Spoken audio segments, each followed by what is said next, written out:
If you live long enough, there will come a day when the ground gives way beneath you, and you realize that the life you built was never truly yours to stand on.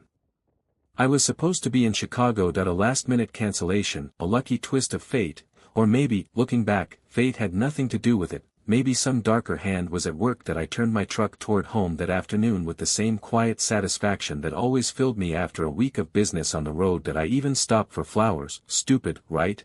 A man carrying a dozen white lilies, humming under his breath, thinking he's the luckiest son of a gun alive. The house looked different when I pulled into the driveway. The lights were on in the middle of the afternoon, which was odd. She hated wasting electricity. It's the little things that drain you dry. She used to say that I should have known right then. That I eased the door open quietly, balancing the flowers awkwardly in one hand, keys still dangling from the other. There was a noise upstairs, a muffled laugh. That I smiled instinctively. God, I was such a fool. That I called her name once. To no answer. That was fine. That I wanted to surprise her anyway. That I climbed the stairs, the creak of the fourth step hidden by habit. That I thought about the look on her face when she saw me standing there, flowers, grin, love writ stupidly across my face. But it wasn't her I found. The door to our bedroom was cracked open just enough that I pushed it without thinking. There she was, Melissa. My wife, and she wasn't alone. She sat straddling another man, laughing in a low, soft way I'd never heard before. Her hair was mussed, her blouse slipping off one shoulder. She wore a necklace I didn't recognize. That it glittered under the afternoon sun like some kind of trophy. The man beneath her was one I knew all too well. Tyler. My best friend since high school. My best man at our wedding, the godfather to our kids. The flowers hit the floor before I even realized my hand had opened. For a long second neither of them noticed me. They were too caught up in their own little world. A world I apparently had no part in anymore. When she finally turned and saw me, her mouth dropped open, not with guilt, not even with fear. No. It was irritation. As if I had been the one who barged into their house. I took a step back, the air around me tilting sideways. My heart hammered once, hard, then again, slower, heavier. A deep, cold pressure began to clamp around my chest like a fist squeezing the life out of me. Eric, she said finally, in a voice that was almost bored. You weren't supposed to be back until Friday. Tyler swung his legs off the bed like it was just another poker night gone wrong. Hey, man, he said with an awkward chuckle. This, isn't what it looks like. I stood there, frozen, watching everything I thought I knew collapse in slow motion. Melissa didn't even bother to cover herself up properly. She just pulled her blouse back over her shoulder, giving me a look that said more than words ever could. The truth hit me like a freight train. They weren't caught, they were comfortable, they weren't sorry, they had stopped hiding because I didn't even matter anymore. The world started to spin. The doorframe warped and twisted in my vision. My knees buckled, and for a second I thought I might fall right there. A broken man crumpled on his own damn carpet. Somewhere in the back of my mind, I heard Melissa's voice, flat and detached. Eric, maybe it's better if you just leave. The pressure in my chest built higher, sharper, until it felt like steel claws digging into my ribs. My heart thudded once, twice, then faltered. The edges of my vision blurred. My last thought before the darkness closed and wasn't anger. It was an awful, hollow regret. I never even saw it coming. The world didn't go black all at once. First, it was just a shimmering in the corners of my vision, like sunlight hitting dirty glass. My legs buckled but didn't fully give out. I managed to stumble backward, hitting the hallway wall hard enough to rattle the picture frames. Eric? Melissa's voice, sharp now, tinged with annoyance, not concern, not fear, just inconvenience. I pressed a hand to my chest. It felt like someone had wrapped a thick leather belt around my ribs and was pulling it tighter and tighter. Each breath was a battle. The pressure built into something foreign, alien, my own heart betraying me just like they had. Eric, don't be dramatic, she snapped. You always. I didn't hear the rest. My body slid down the wall, the flowers still scattered on the floor, petals crushed beneath my boot. The hallway stretched and warped like a carnival mirror. A cold sweat broke out across my back, soaking through my shirt in seconds. Somewhere deep in my mind, a part of me, the logical part, started screaming, "You're having a heart attack, get up, get help." But another voice, darker, quieter, whispered, "What's the point?" I closed my eyes, just for a moment, and let the pain crest over me like a wave. I thought about the first time Melissa smiled at me. About the night we moved into this house, eating pizza on the floor because we didn't have furniture yet. About the way she looked when she held our newborn daughter in her arms for the first time. All of it, gone, like smoke slipping through my fingers. Somewhere above me, I heard Tyler's voice, low and uncertain. "Dude, should we call someone?" And Melissa, God, I'll never forget it, answered with a sigh, almost bored. "He's fine, that he's just trying to make me feel guilty." The rage that flickered inside me then was like a dying fire catching a breath of wind. That I opened my eyes, that I wasn't dead, not yet, that I refused to give them that. Clawing my way up the wall, my legs trembling, I forced myself to stand. My shirt clung to my body, soaked through, my heart hammering so violently I could hear it in my ears. Melissa watched me with arms crossed, that damn necklace catching the light. Tyler just shifted awkwardly, looking anywhere but at me. That I didn't say a word, not yet, that I stumbled down the stairs, each step a monumental effort, gripping the banister hard enough to leave fingerprints. My hand shook so badly when I reached the front door that I could barely get it open. The cold air outside hit me like a slap. That it cleared my head just enough to know two things with bone-deep certainty. I needed help, and whatever had existed between Melissa and me, whatever dreams, hopes, life, it was dead. Dead and buried. That I made it to my truck, fumbled with my keys, and somehow managed to drive myself to the ER. That I don't remember the road. Don't remember the lights or the cars or even the parking lot, just a blur of color and sound and the desperate, pounding need to survive, not for her, not for him, for me. The nurses rushed out when they saw me stagger through the sliding doors, pale as a ghost, clutching my chest. That I heard someone shout something about cardiac distress, and then there were hands on my shoulders, needles in my arms, cold metal against my skin. As they worked, I floated somewhere above the chaos, detached from my own body. One nurse leaned in close, her voice steady but urgent. "Sir, stay with me. What's your name?" I forced the words through lips that felt numb. "Eric. Eric, you're having a major cardiac event, but you're here now. You're going to be okay." I wanted to laugh. Okay? What the hell did okay even mean anymore? As they wheeled me into a room full of blinding white light, I had only one thought pounding in my skull over and over, drowning out everything else. If I survive this, I'm not going back to that house, not ever again. They released me from the hospital 3 days later.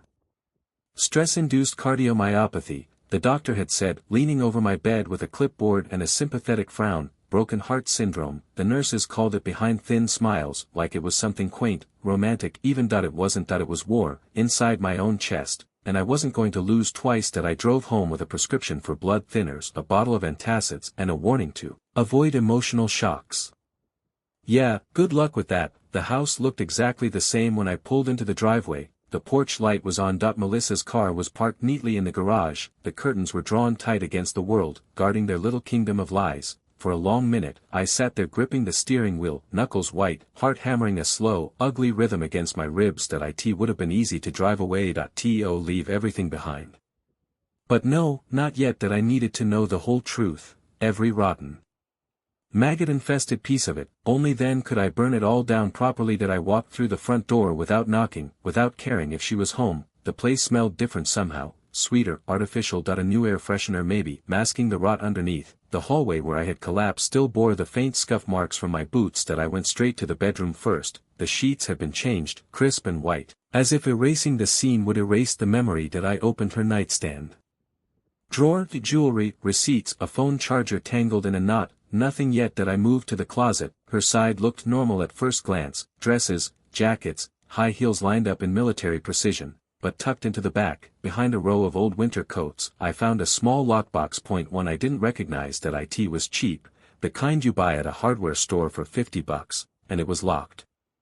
But the thing about cheap locks, they break easy. I went to the garage, grabbed a hammer, and came back. One swing was enough to pop it open. Inside, I found the beginning of my true education, cash, thick stacks of it, wrapped in rubber bands. A second phone, burner style, scratched up and battered, and a set of photos, bound together with a rubber band. I almost didn't look. Some part of me knew what was coming, but I made myself. The first photo showed Melissa and Tyler at a bar, laughing, her hand on his chest, fingers curled into his shirt. The next one was worse. A hotel room, her sitting on the edge of the bed, looking up at him with a smile that used to be mine. Photo after photo, dates scrawled in the corners, going back months, maybe longer. I set the pictures down, feeling the rage bubble up cold and sharp beneath my skin. The second phone was full of texts. I read every one.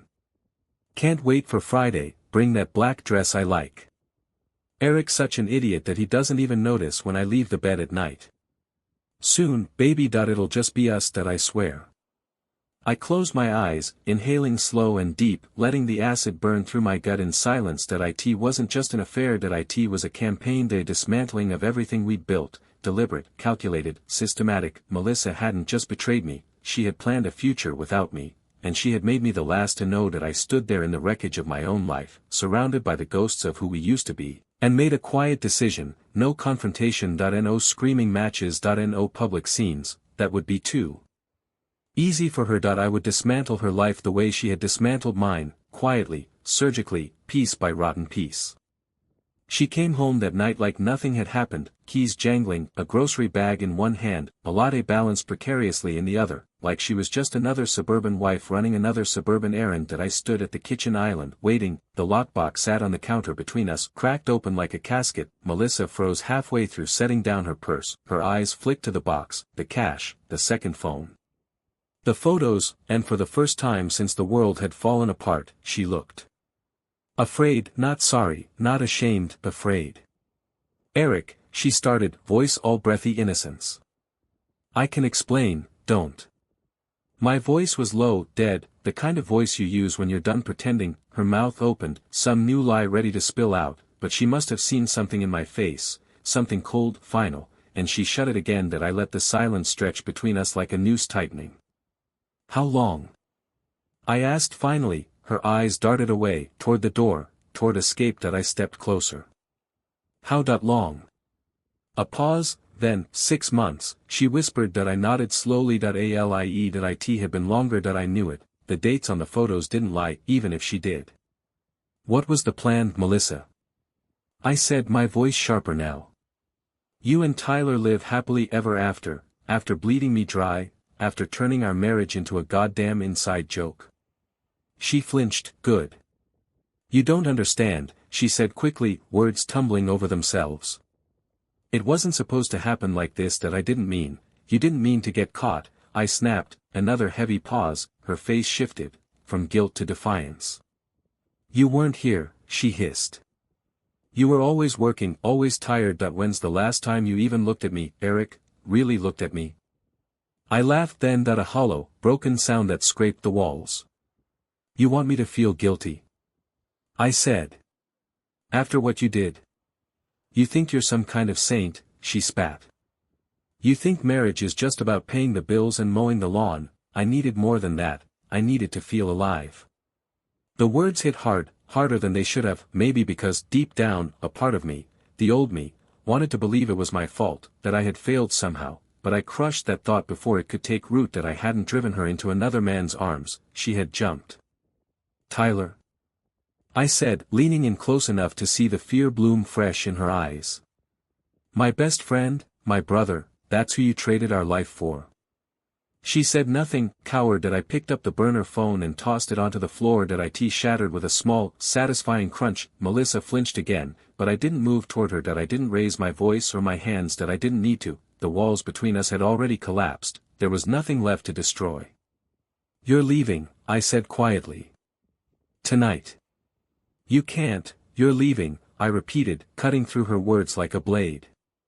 And you're taking nothing but your clothes. You want Tyler, go find him, but you're not living here. You're not bleeding me any longer. Her face twisted, rage, desperation, panic, a hurricane of emotions she had no control over anymore. You'll regret this, she snapped. I smiled, a small, cold thing. I already do. She stormed upstairs, slamming doors, shoving clothes into bags. I stood at the island, staring at the wreckage on the counter, the cash, the pictures, the life I thought I had. When she finally dragged her suitcase past me, she didn't look at me, not once. The door slammed behind her with a finality that rattled the windows. I stayed there long after the engine of her car faded down the street, the silence settling over the house like a burial shroud. I wasn't angry anymore. I wasn't even sad. I was something else entirely, something colder, something harder. I would survive this. I would rebuild, but first I would find out exactly how deep the rot ran, because something told me this betrayal was only the beginning. The first night alone hit harder than I expected. I checked into a motel on the edge of town, the kind of place with flickering neon signs and the faint smell of mildew clinging to the curtains. Room 212.1 bed.1 nightstand.1 mirror that I couldn't quite bring myself to look into. That I dropped my duffel bag by the door and stood there for a long time, the silence clawing at my ears. No sound of Melissa humming in the kitchen. No television murmuring in the background. No low rumble of our daughter's laugh bouncing off the walls. Just nothing. An ocean of nothing. That I sat on the bed and stared at the wall. The faded picture of a lighthouse battered by a storm, felt appropriate. That I tried to sleep. But every time I closed my eyes, it all played back on loop, Melissa's face twisting into contempt. Tyler's smirk, the flowers crushed under my boots, the smell of cold hospital sheets. At some point I found myself laughing quietly, the kind of laugh that hurts your ribs and tastes like blood. You built your whole life around her, Eric, I thought. You made her the sun around which everything else orbited. And now that sun had gone supernova, leaving me adrift in the dark. At 3:00 a.m. I gave up on sleep. I sat at the small desk by the window, pulled out a notepad from the nightstand, and started writing down everything I could remember, every inconsistency, every lie, every slip she had made that I had brushed off in the name of love. A timeline of betrayal. I needed to understand it, dissect it, own it, because if I didn't, it would own me. By dawn, I had filled 6 pages. There was no single moment when Melissa turned on me. No cinematic betrayal. It had been slow, creeping, rot seeping into the beams of a house. While the paint on the walls still looked fresh. By morning, I decided I wasn't just going to survive. I was going to rebuild, brick by miserable brick, but first, I needed to sever what was left, legally, financially, personally. I booked an appointment with a lawyer the next day, a woman recommended by an old work buddy who had fought his own ugly divorce 2 years ago, Lisa Hawkins. Sharp as a razor and twice as mean when she needed to be. I packed my bag, checked out of the motel, and drove toward downtown. The city passed in a blur, joggers with headphones, coffee shops opening, people laughing over breakfast, all of it felt like a different planet. A planet where betrayal hadn't ripped a hole in the sky. I sat at a red light and stared at my reflection in the rearview mirror. The man looking back at me was thinner than I remembered, older, there were new lines around the eyes, not from laughter, but from fighting battles he never thought he'd have to fight. I didn't recognize him fully, not yet, but I would soon. 1 breath at a time, I told myself. 1 step at a time. When the light turned green, I drove forward, not toward home, not toward her, but toward whatever came next. Lisa Hawkins didn't waste time. The moment I sat down across from her desk, she slid a heavy folder toward me, thicker than anything I expected. I ran background checks, she said, her voice clipped and professional. Not just on Melissa. On Tyler too. I flipped the folder open, the first page nearly knocked the breath out of me. Tyler had priors, fraud, money laundering. A quiet settlement with a tech company over stolen proprietary data, nothing that made headlines. He was good at flying under the radar, but enough to paint a clear, ugly picture.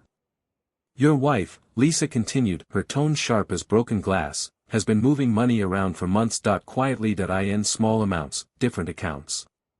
She paused, letting the weight of it land. And some of that money has your name attached to it. My heart thudded once, hard and sick. What does that mean? I asked, my voice low, steady only because it had nowhere else to go. It means, she said grimly, you're looking at potential liability, fraud charges, tax evasion, maybe worse if they dig deep enough.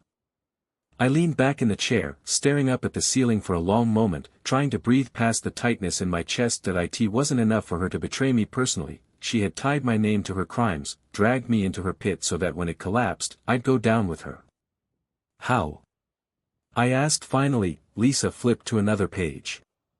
Joint accounts, digital authorizations, she forged your consent in a few places, easy enough to do if you're married and share passwords. Of course. Of course she had. I remembered those casual moments, Melissa handing me a screen to sign, just something for the mortgage, she'd say, or, new investment opportunity, don't worry about it. God, how many times had I trusted her without reading the fine print, how many traps had I signed myself into? I looked at Lisa, feeling the slow, cold burn of fury settle deeper into my bones. What do I need to do? She smiled, a small, fierce thing. First, we separate everything financially, lock down your accounts, cancel her access, change every password you have, move your direct deposits to a new bank entirely. I nodded, already mentally compiling a list.